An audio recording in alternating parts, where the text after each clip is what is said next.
Welcome to our channel. Today Bible verse in Tamil.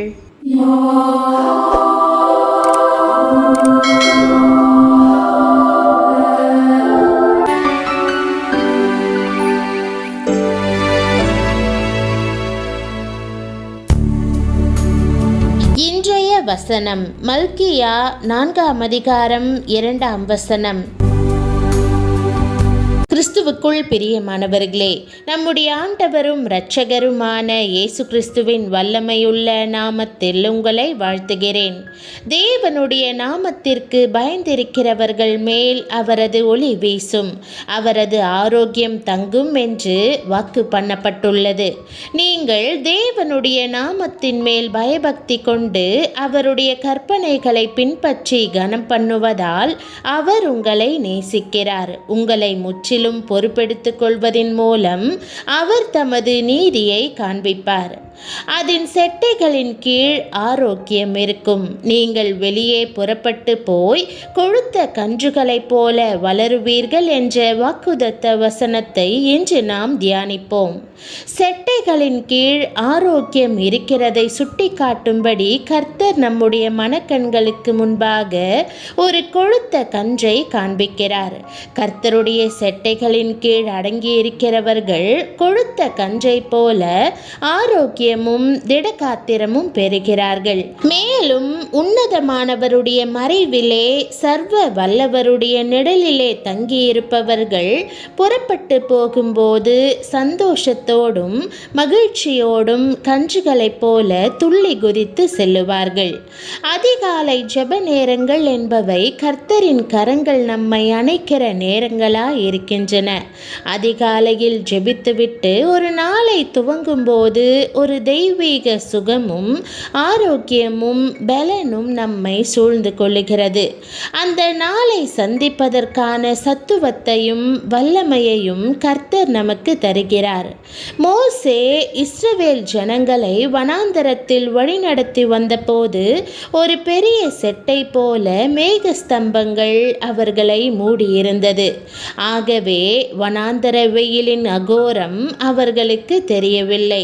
பகலில் பறக்கும் அம்புகளாலும் இருளில் நடமாடும் கொள்ளை நோய்களாலும் அவர்களை தாக்க முடியவில்லை. அவர்கள் காண்டா மிருகத்தை போல பலம் கொண்டார்கள். இஸ்ரவேலிலே பலவீனமானவன் ஒருவனும் இருந்ததில்லை. மோசேயை குறித்து வேதம் கொடுக்கும் சாட்சி என்ன? மோசேக்கு 120 வயதாகியும் அவருடைய கண்கள் மங்கவும் இல்லை, கால்கள் தள்ளாடவும் இல்லை. பகலிலே தேவனுடைய செட்டைகளாக மேகஸ்தம்பங்களும் இரவிலே தேவனுடைய செட்டைகளாக அக்கினி ஸ்தம்பங்களும் இஸ்ரவேல் புத்திரரை வழிநடத்தி சென்றன. அவர்கள் ஆரோக்கியம் உள்ளவர்களாய் விளங்கினார்கள். இன்றைய உலகில் பல வாலிபர்கள் பலனற்றும் திடனற்றும் தள்ளாடி கொண்டிருப்பதை பார்க்கிறோம். மாணவ பருவத்திலேயே நோஞ்சான்களாக தள்ளாடி கொண்டிருக்கிறார்கள். ஆம், கர்த்தருடைய செட்டைகளுக்கு வெளியே ஆரோக்கியம் இருப்பதில்லை. வெளியே வியாதிகளும் துன்பங்களுமே நடமாடுகின்றன. அப்படிப்பட்டவர்களுக்கு மருத்துவமனையும் மாத்திரைகளுமே செட்டைகள். சினிமா நடிகராயிருந்து விட்டு பின்னர் கர்த்தரண்டை வந்த சகோதரர் ஏவிஎம் ராஜன் அவர்கள் தன்னுடைய சாட்சியிலே ஒரு முறை இவ்வாறு குறிப்பிட்டார். நான் பயங்கரமான நோயினால் தாக்கப்பட்டு நடைப்பிணமாக நடக்கவே முடியாமல் இருந்தேன். மருத்துவர்களால் என்னை குணமாக்க முடியவில்லை.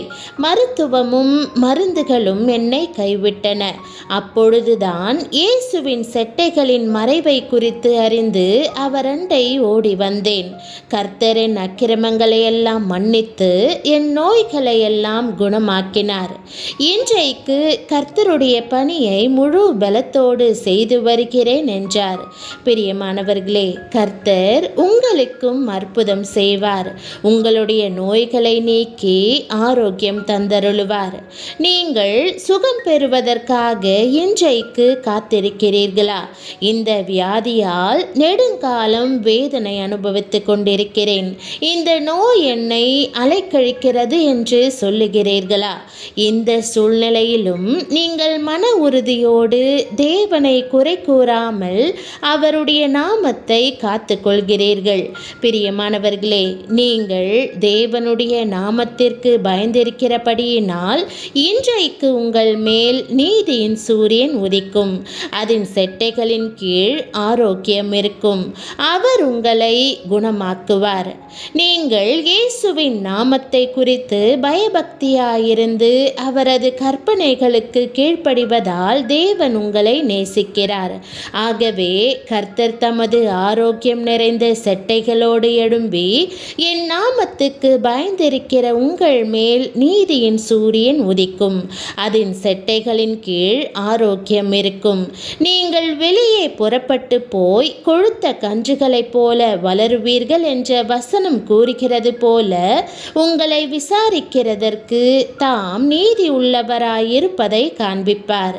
மெய்யாகவே நீங்கள் இயேசுவின் நாமத்திற்கு பயந்து அவரிடம் பயபக்தியாய் இருக்கும்போது அவர் உங்களை ஆசிர்வதிக்கும்படி அவரது பாதத்தில் காத்திருக்கும்போது அவர் உங்கள் வாழ்வின் மேல் அசைவாடி ஆரோக்கியம் கொடுத்து பெரிய காரியங்களை செய்து முடிக்கும்படி ஆசிர்வதிப்பார்.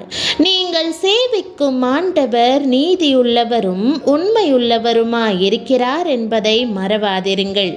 நீங்கள் கர்த்தருடைய நாமத்திற்கு பயந்திருக்கிறபடியினால் இப்போதே நீதியின் சூரியன் உங்கள் மேல் உதிக்கும். அதன் செட்டைகளின் கீழ் ஆரோக்கியம் இருக்கும். புற்று நோயால் வாடுகிறீர்களா? உயிரை போக்கும் கொடிய வியாதியுடன் போராடி கொண்டிருக்கிறீர்களா? நம்பிக்கை இல்லை என்று மருத்துவர்கள் கூறிவிட்டார்களா? தோல் முழுவதும் வேதனையான கட்டிகள் உருவாக்கி இருக்கிறதா? கண்களில் தாங்க முடியாத வலி இருக்கிறதா? நீங்கள் அவருடைய நாமத்தை உயர்த்தி பிடித்து விசுவாசத்தை விட்டு வடிவி போகாதிருக்கிறபடியினால் தொடர்ந்து அவரை சேவித்து பாடுகளின் மத்தியிலும் அவருடைய ஊழியத்தை தாங்குகிறபடியினால் இப்போதே தேவனுடைய ஆரோக்கியம் உங்கள் மேல் பிரகாசிக்கும்.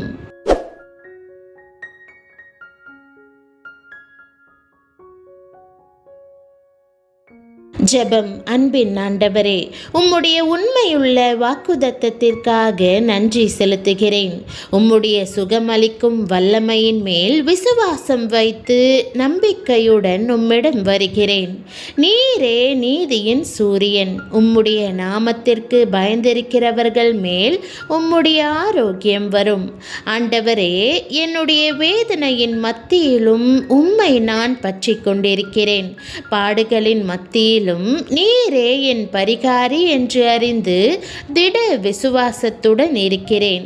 உம்முடைய தெய்வீக ஒளி என் மேல் பிரகாசித்து என் உடலிலும் மனதிலும் ஆவியிலும் ஆரோக்கியத்தை திரும்ப பண்ணட்டும். ஆண்டவரே, உம்முடைய பலனென்னை நிறைக்கட்டும்.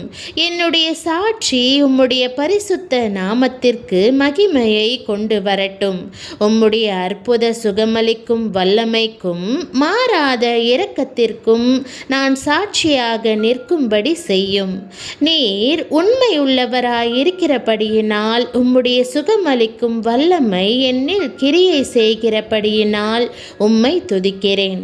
உம்முடைய வசனத்திற்கேற்ப நான் வாழ்ந்து உம்மை கனம் பண்ணி உம்முடைய நாமத்தின் மேல் பயபக்தியாய் இருப்பதற்கு எனக்கு உதவி செய்ய வேண்டும் என்று ஜெபிக்கிறேன். நான் பேசுகிற அல்லது செய்கிற காரியங்கள் எல்லாவற்றிலும் உம்மையே முதலாவது தேடுவதற்கு கிருபை செய்யும். என்னுடைய முயற்சிகள் எல்லாவற்றிலும் நீரே நடுவாய் இருக்க வேண்டும் என்று விரும்புகிறேன். நான் உம்முடைய சித்தத்தின்படி வாழ்வதற்கு எனக்கு வழிகாட்டி உம்முடைய ஆவியினால் நடத்தும். நீர் அற்புதத்தை செய்வீர் என்று விசுவாசிக்கிறேன்.